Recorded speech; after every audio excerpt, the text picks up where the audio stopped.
Okay, so let's see the practical app you are going to develop at the end of these lessons. So this is the source code you will be developing, and once you run it, you will see a web application, and this is a survey system you are going to develop, a real world survey system, and this is a complete project where the admin can log in, can register if they want, or they can log in using their previous credentials.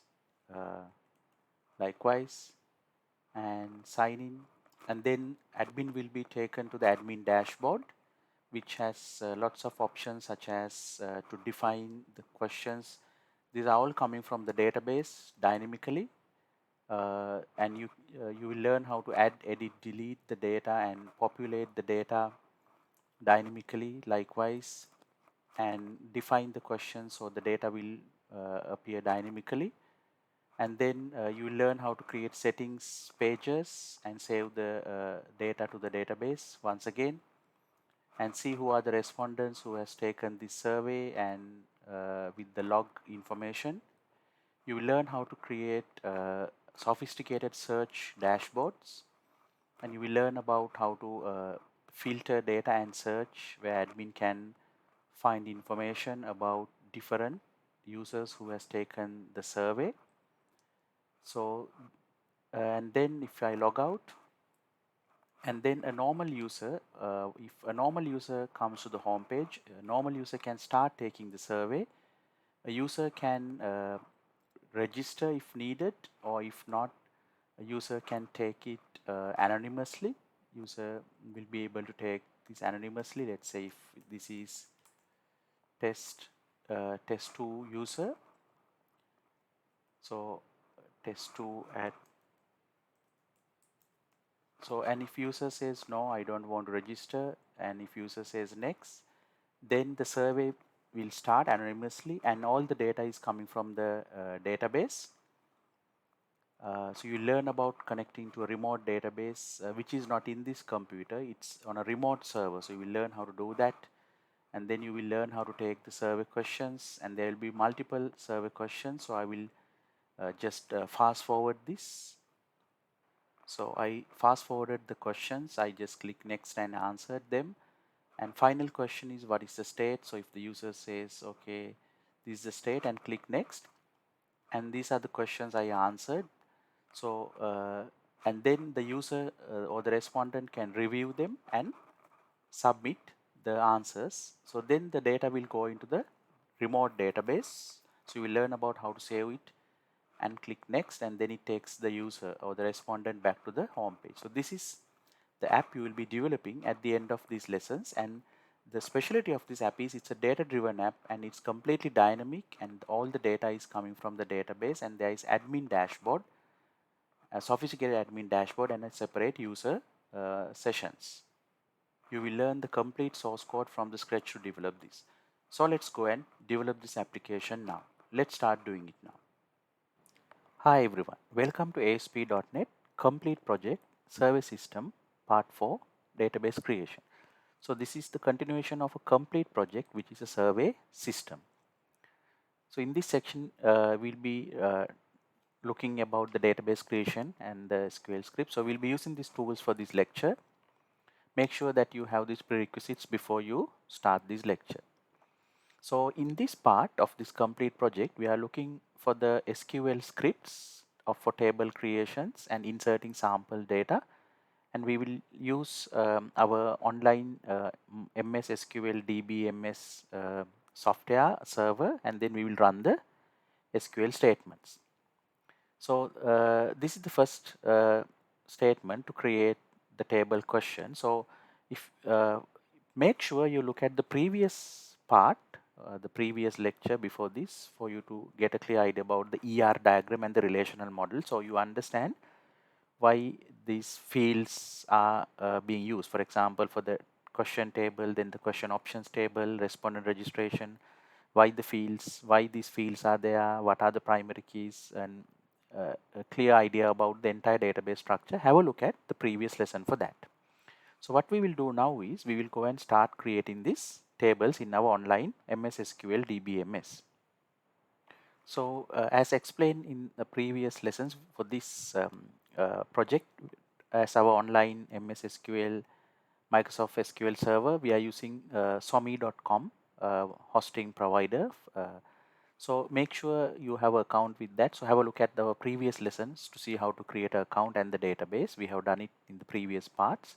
So now what you have to do is just go to the control panel and just use the database which you have created previously in the previous lesson. Let's do it now. So when you click on the control panel, it will take you to this control panel. And from this control panel, you can see the database towards the bottom, MS SQL database, and then the database which we created in the previous lesson. So I'm going to click on this database now. So when you click on the database, you will be taken to the database configuration screen where you can see the server, IP address, usernames and password, and the connection string for the database, which we discussed in the previous lesson. Now what I want to do is I want to run the SQL script. So for that, I'm going to click the option over here, which is if you look at my mouse, TSQL console. That is where we are going to run the SQL scripts. Let's click that now. So when you click on that, this is the screen which loads, and this is where you can write your SQL script and execute it. So let's run our first SQL to create the first table. So this is the SQL script for the first table, T underscore question. So we have defined the primary key and the not null fields, and let's run the query. So you click on run as query. So make sure to type this SQL and click run as query. So if it is successful, it will say SQL query result. If there is any error, it will give you an error. So if it gives an error, that means you have done a mistake in the SQL. So we created the first table. Now we will create the other tables as well. This is the SQL script for T underscore question options. So let's click run as query, and then it will create this table as well. So we created two tables now. This is the SQL for the third table, T underscore respondent registration. Make sure you type this and click run as query. So it created that table as well. Let's create the next table now. This is the SQL for the fourth table, T underscore respondent. Let's click run as query. Done. So let's create the next table now. This is the SQL script for the next table. Make sure to type this carefully and click run as query.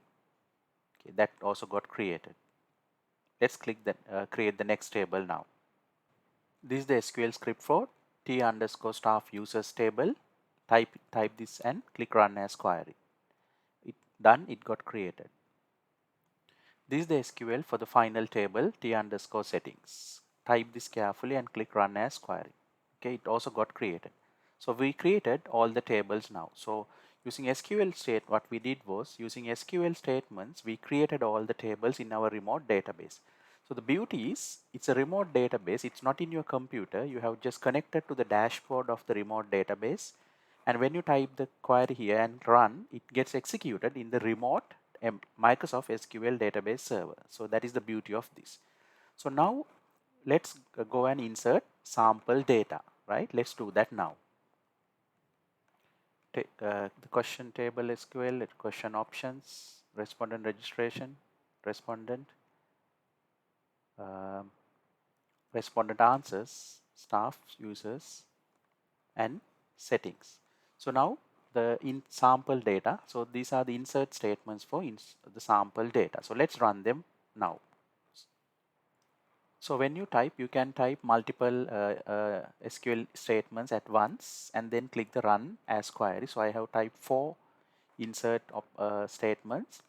And if you are confused why this data is like this, you have to look at our previous lessons prior to this lesson, because in the previous lessons when we explained the ER diagram and the relational model, we explain what these questions are and what these values are. So have a look at that before you do this if you are confused.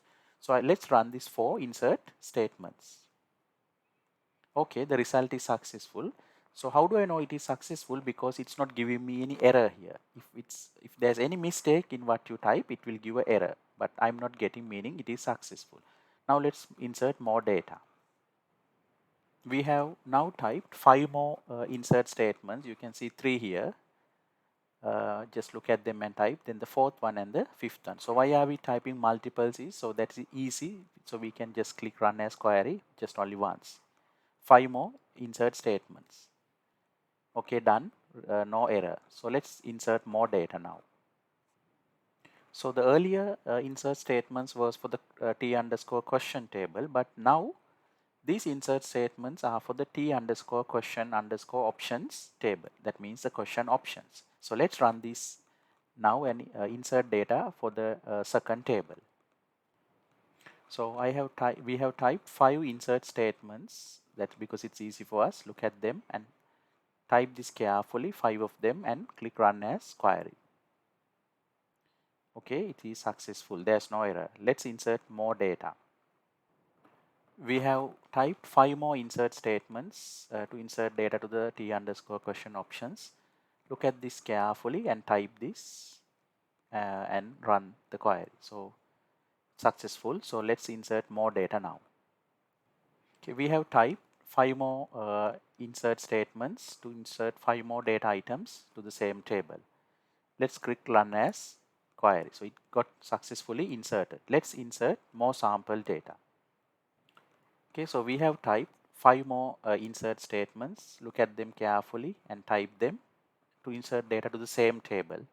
Click run as query. Okay, that is also successful. Let's insert more data now.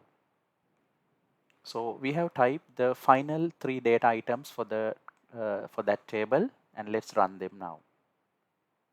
Okay, that also got inserted. So now we inserted all the data for the second table, which is the t underscore question options. So what we can do now is we can run select statements and see this data, right? So we can retrieve the data from the database and just verify whether the data has been inserted. So let's do that now. So if you type select all from t underscore question, the first table, and click run, so you will see the data we inserted, right? So you can verify like that. Now let's run the select statement and see the data of the second table. So just I change the query, select all from t underscore question options. We had run it because this is the result of the previous query, so ignore this. Let's run this now. Yeah, so this is the output of the data for the second table which we inserted, right? That is why I inserted, let's say, the first 5 items. Then that's what I said, I'm inserting another 5. Then I said I'm inserting another 5. Then I said I'm inserting another 5, and then I said I'm inserting the last 3. So now you understand that the data. So the data has got inserted successfully. Now let's insert few more sample data. So now we are going to insert sample data for t underscore staff users table. Please ignore the SQL result of the previous SQL. So this is the staff users, the admin users, so that they can log into the system. So we are inserting 2 sample admins. Let's run the query.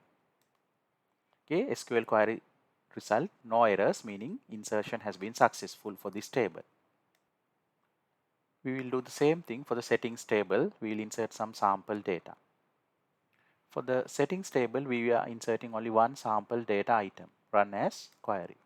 Now, once again, if you are confused of what these data are, have a look at our previous lessons in this project to understand what this data. Look at the relational data model part before this. Then you will understand what this data is. So we successfully inserted all the sample data. Right, now let's look what's next.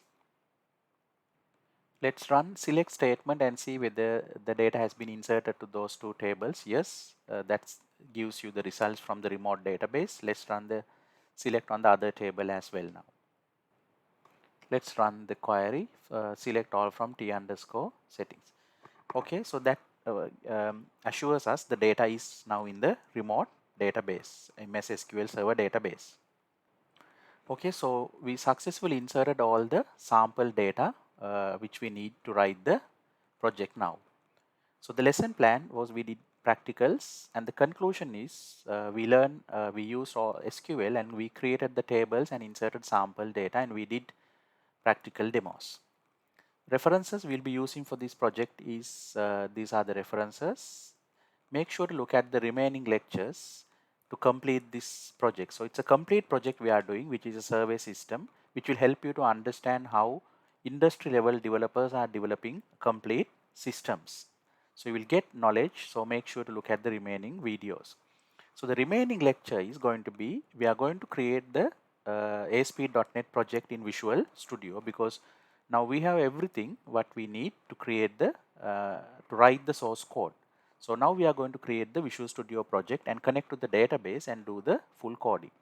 So we are very excited to see you in our next lesson. See you all in the next lesson.